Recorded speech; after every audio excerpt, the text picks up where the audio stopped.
എല്ലാവർക്കും നമസ്കാരം. ഇന്ന് നമുക്ക് മലബാർ ഭാഗത്തൊക്കെ കല്യാണ സദ്യക്ക് ഉണ്ടാക്കുന്ന സാമ്പാറിൻ്റെ റെസിപ്പിയാണ് ഞാനിവിടെ കാണിച്ചു തരുന്നത്. നല്ല ടേസ്റ്റാണിതിന്. നമ്മളിത് സാമ്പാർ പൊടിയൊന്നും ചേർക്കാതെ തന്നെ തേങ്ങ വറുത്തരച്ചാണ് തയ്യാറാക്കുന്നത്. അതുപോലെ തന്നെ ഈ സാമ്പാറിന് ടേസ്റ്റ് കൂടാനായിട്ട് നമ്മളിതിൽ സ്പെഷ്യൽ ഇൻഗ്രീഡിയൻസ് ഒക്കെ ചേർക്കുന്നുണ്ട്. മലബാർ ഭാഗത്തുള്ള കല്യാണ വീടുകളിലെ സാമ്പാറിനൊക്കെ ഒരു പ്രത്യേക ടേസ്റ്റ് തന്നെയായിരിക്കും. നിങ്ങളെല്ലാവരും ഇതുപോലെ ഒന്ന് ഉണ്ടാക്കി നോക്കിയിട്ട് നിങ്ങളുടെ അഭിപ്രായമൊക്കെ ഒന്ന് അറിയിക്കണം. നമുക്ക് ഓണത്തിന് സദ്യക്കൊക്കെ ഉണ്ടാക്കാൻ പറ്റിയ നല്ലൊരു സാമ്പാറിൻ്റെ റെസിപ്പിയാണിത്. എല്ലാവരും ഉണ്ടാക്കി നോക്കിയിട്ട് അഭിപ്രായമൊക്കെ ഒന്ന് അറിയിക്കണേ. ഇനി നമുക്ക് ഈ സാമ്പാർ എങ്ങനെയാണ് ഉണ്ടാക്കിയെന്നൊന്ന് നോക്കിയാലോ. സാമ്പാർ ഉണ്ടാക്കാനായിട്ട് ഞാനിവിടെ കുറച്ച് വെണ്ട എടുത്തിട്ടുണ്ട്. മൂപ്പ് കുറഞ്ഞ വെണ്ടയാണ് എടുത്തത്. പിന്നെ 2 ചെറിയ ക്യാരറ്റും എടുത്തിട്ടുണ്ട്. വലിയൊരു തക്കാളിയും ഒരു വഴുതനങ്ങയും 2 മുരിങ്ങക്കായ എടുത്തിട്ടുണ്ട്. പിന്നെ ഒരു സവാള എടുത്തിട്ടുണ്ട്. വലിയൊരു വെളുത്തുള്ളിയും ഒരു കഷ്ണം ഇഞ്ചിയും കുറച്ച് പച്ചമുളകും ചെറിയൊരു കഷ്ണം കായ എടുത്തിട്ടുണ്ട്. ഇനി നമുക്ക് 1/2 കപ്പ് പരിപ്പ് ഒന്ന് കഴുകി വൃത്തിയാക്കി എടുക്കാം. ഞാനൊരു പാത്രത്തിലേക്ക് ഇട്ട് കൊടുത്തിട്ടുണ്ട്. എന്നിട്ട് അത് നല്ലോണം കഴുകിയെടുത്ത് ഒരു കുക്കറിലേക്ക് ഇട്ട് കൊടുക്കുന്നുണ്ട്. നമുക്ക് ആദ്യം ഈ പരിപ്പാണെന്ന് വേവിച്ചെടുക്കേണ്ടത്. ഇനി ഈ പരിപ്പിലേക്ക് കുറച്ച് പച്ചമുളക് മുറിച്ചിട്ടത് ഒരു കഷ്ണം ഇഞ്ചി കൊത്തി അരിഞ്ഞതും കൂടി ഇട്ട് കൊടുക്കുന്നുണ്ട്. കുറച്ച് വെളുത്തുള്ളി കൂടി അതിലേക്ക് ഇട്ട് കൊടുക്കുന്നുണ്ട്. എന്നിട്ട് നമുക്കിത് വേവാൻ ആവശ്യമായ വെള്ളം കൂടി ഒഴിച്ച് കൊടുത്ത് നമുക്കിതൊന്ന് വേവിച്ചെടുക്കണം. നല്ലോണം വേവിച്ച് ഉടച്ചെടുക്കണം കേട്ടോ നമുക്ക് പരിപ്പ്. ഇനി പരിപ്പ് വേകുമ്പോഴേക്ക് നമുക്ക് കുറച്ച് ഒരു ചെറുനാരങ്ങ വലുപ്പത്തിൽ പുളി ഒന്ന് കഴുകി വൃത്തിയാക്കി തിളയ്ക്കുന്ന വെള്ളം ഒന്ന് ഒഴിച്ച് വെക്കണം ഇത് കുതിരാനായിട്ട്. അപ്പോഴേക്ക് നമ്മൾ പച്ചക്കറിയൊക്കെ ഇവിടെ മുറിച്ചിട്ടിട്ടുണ്ട്. മുറിച്ച് വെച്ച സവാളയും 2 പച്ചമുളകും ഞാൻ അതിലേക്ക് ഒരു ചട്ടിയിലേക്ക് ഇട്ട് കൊടുക്കുന്നുണ്ട്. എന്നിട്ട് മുറിച്ച് വെച്ച ആ ക്യാരറ്റ് കൂടി ഇട്ട് കൊടുക്കുന്നുണ്ട്.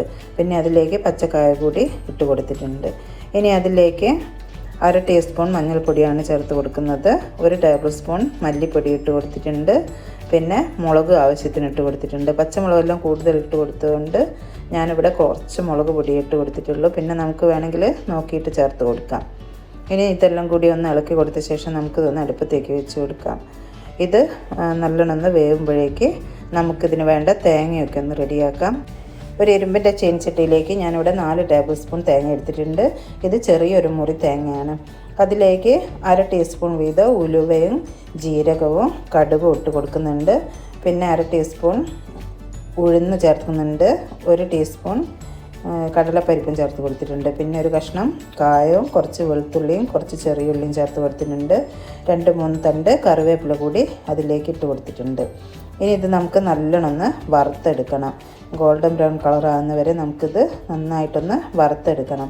നമ്മളെപ്പോഴും തേങ്ങ വറുക്കുമ്പോൾ നമ്മൾ ചിരകിയെടുക്കുമ്പോൾ തേങ്ങ പല വലുപ്പമായിരിക്കില്ല ഉണ്ടാവുക. അത് മാറാനായിട്ട് നമ്മളൊന്ന് മിക്സിയിലിട്ടൊന്ന് ക്രഷ് ചെയ്ത് കൊടുത്താൽ ആ തേങ്ങയ്ക്കെല്ലാം ഒരേ വലുപ്പമായിരിക്കും ഉണ്ടാവുക. അപ്പോൾ നമ്മൾ വറുത്തെടുക്കുമ്പോൾ എല്ലാ തേങ്ങയും ഒരേ രീതിയിൽ വറന്ന് റെഡിയായി കിട്ടും. ഇത് കുറച്ചൊന്ന് പാകമാകുമ്പോൾ നമുക്കതിലേക്ക് കുറച്ച് വെളിച്ചെണ്ണ ഒഴിച്ചു കൊടുക്കാം. എന്നിട്ട് നല്ലോണം ബ്രൗൺ കളറാകുന്നവരെ വറുത്തെടുക്കാം. തേങ്ങയൊക്കെ ഇവിടെ വറുത്ത് വെച്ചിട്ടുണ്ട്. അപ്പോഴേക്ക് നമ്മുടെ ക്യാരറ്റൊക്കെ വെന്തിട്ടുണ്ട്. ഇനി അതിലേക്ക് ഞാൻ മുറിച്ച് വെച്ച മുരിങ്ങക്കായ കൂടി ചേർത്ത് കൊടുക്കുന്നുണ്ട്. മുരിങ്ങക്കായൊക്കെ നല്ലോണം തിളച്ചിട്ടുണ്ട്. ഞാനൊന്നത് ഇളക്കി കൊടുത്ത ശേഷം ഒന്നുകൂടി അടച്ചു വെച്ച് കൊടുക്കുന്നുണ്ട്. പലതിനും പല വേവായതുകൊണ്ടാണ് നമ്മൾ ഓരോ സമയത്തിട്ട് കൊടുക്കുന്നത്. ഇനി ഞാനതിലേക്ക് മുറിച്ച് വെച്ച വഴുതനയും തക്കാളിയും വെണ്ടയും കൂടി ഇട്ട് കൊടുക്കുന്നുണ്ട്. നമുക്കിത് വേണമെങ്കിൽ വാട്ടി ഇട്ട് കൊടുക്കാം കേട്ടോ. വെളിച്ചെണ്ണയിൽ ഞാനിത് വാട്ടാണ്ട് തന്നെ അപ്പടി ഇട്ട് കൊടുക്കുകയാണ് ചെയ്യുന്നത്. നല്ലോണം ഇളക്കി കൊടുത്ത ശേഷം നമുക്കിത് അടച്ചു വെച്ച് കൊടുക്കാം. ഇതൊന്ന് വേവുന്നവരെ ഇതൊന്ന് അടച്ചു വെച്ച് കൊടുക്കാം. ഇപ്പോൾ നമ്മുടെ വെണ്ടയൊക്കെ നല്ലോണം തിളച്ച് വന്നിട്ടുണ്ട്. പകുതി വേവായിട്ടുണ്ട് ഇതിനൊക്കെ. അപ്പോൾ ആ സമയം നമുക്കതിലേക്ക് വേവിച്ച് വെച്ച പരിപ്പ് ചേർത്ത് കൊടുക്കാം. പിന്നെ പിഴിഞ്ഞ് വെച്ച പുളിയും കൂടി ചേർത്ത് കൊടുക്കുന്നുണ്ട്. എന്നിട്ട് നേരത്തെ വറുത്ത് വെച്ച തേങ്ങ കൂടി അരച്ചത് ചേർത്ത് കൊടുക്കുന്നുണ്ട്. എന്നിട്ട് നമുക്കതിലേക്ക് ആവശ്യത്തിനുള്ള ഉപ്പ് കൂടി ചേർത്ത് കൊടുക്കുന്നുണ്ട്. നേരത്തെ ഞാൻ ഉപ്പൊന്നും ചേർത്തിട്ടില്ല, അതുകൊണ്ട് ഈ സമയമാണ് ഉപ്പൊക്കെ ചേർത്ത് കൊടുക്കുന്നത്. എന്നിട്ട് നമുക്കിത് നല്ലോണം ഇളക്കി കൊടുക്കാം. നല്ലോണം ഇളക്കി കൊടുത്ത ശേഷം നമുക്ക് ഈ സമയം ഇതിനെന്തെങ്കിലും വേണമെങ്കിൽ ചേർത്ത് കൊടുക്കട്ടോ. ഉപ്പോ എരിവോ പുളിയോ എന്തെങ്കിലും വേണമെങ്കിൽ ഈ സമയം ചേർത്ത് കൊടുക്കാം. ഞാനിപ്പോൾ നോക്കിയപ്പോൾ കുറച്ച് എരിവിൻ്റെ കുറവുണ്ടായിരുന്നു. അപ്പോൾ ഞാനതിലേക്ക് കുറച്ച് മുളക് പൊടി കൂടി ചേർത്ത് കൊടുക്കുന്നുണ്ട്. എന്നിട്ടിത് നല്ലോണം ഇളക്കി കൊടുക്കാം. അതിലേക്ക് ഞാൻ കുറച്ച് മിക്സിയുടെ ജാറ് കഴുകി കുറച്ച് വെള്ളം കൂടി ഒഴിച്ച് കൊടുക്കുന്നുണ്ട്.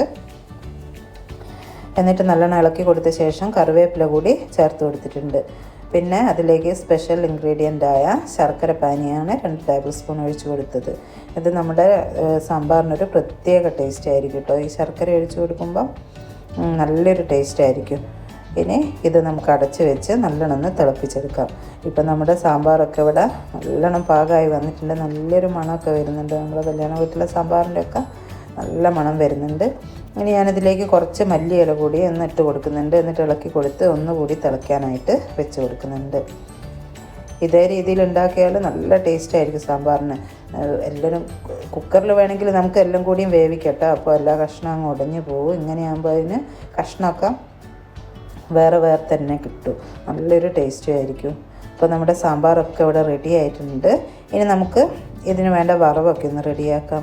അതിനായിട്ട് ഞാനൊരു പാൻ അടുപ്പത്തേക്ക് വെച്ച് കൊടുത്തിട്ടുണ്ട്. എന്നിട്ട് അതിലേക്ക് കുറച്ച് വെളിച്ചെണ്ണ ഒഴിച്ച് കൊടുക്കുന്നുണ്ട്. വെളിച്ചെണ്ണയൊക്കെ ചൂടാകുമ്പോൾ നമുക്കതിലേക്ക് കടുക് ഇട്ട് കൊടുക്കാം. കടുക് പൊട്ടി വരുമ്പോൾ കുറച്ച് വറ്റൽ മുളക് കൂടി ഇട്ട് കൊടുക്കാം. 3-4 വറ്റൽ മുളക് ഞാനിതിലേക്ക് ഇട്ട് കൊടുത്തിട്ടുണ്ട്. എന്നിട്ട് ഇതൊന്ന് മൂപ്പിച്ചെടുത്ത ശേഷം നമുക്ക് റെഡിയാക്കി വെച്ച സാമ്പാറിലേക്ക് ഒഴിച്ച് കൊടുക്കാം. അങ്ങനെ നമ്മുടെ ടേസ്റ്റിയായ സാമ്പാർ ഇവിടെ റെഡി ആയിട്ടുണ്ട്. എല്ലാവരും ഇതേപോലെ ഒന്ന് ഉണ്ടാക്കി നോക്കിയിട്ട് നിങ്ങളുടെ അഭിപ്രായമൊക്കെ ഒന്ന് അറിയിക്കണേ. ഓണൊക്കെ അല്ലേ വരുന്നത്. ഈ രീതിയിൽ സാമ്പാർ ഒന്ന് ഉണ്ടാക്കി നോക്കുക. നല്ല ടേസ്റ്റ് ആയിരിക്കും. എന്നിട്ട് നിങ്ങളുടെ അഭിപ്രായമൊക്കെ ഒന്ന് അറിയിക്കണം. അതേപോലെ നിങ്ങൾക്ക് ഈ വീഡിയോ ഇഷ്ടമായാലൊന്ന് ലൈക്ക് ചെയ്യാനും നിങ്ങളുടെ ഫ്രണ്ട്സിനും റിലേറ്റീവ്സിനൊക്കെ ഒന്ന് ഷെയർ ചെയ്ത് കൊടുക്കാനും മറന്നു പോകരുത്. സബ്സ്ക്രൈബ് ചെയ്യാതെ ആരെങ്കിലും കാണുന്നുണ്ടെങ്കിൽ ഒന്ന് സബ്സ്ക്രൈബ് കൂടി ചെയ്യണം. നമുക്ക് മറ്റൊരു അടിപൊളി വീഡിയോയുമായി വീണ്ടും കാണാം.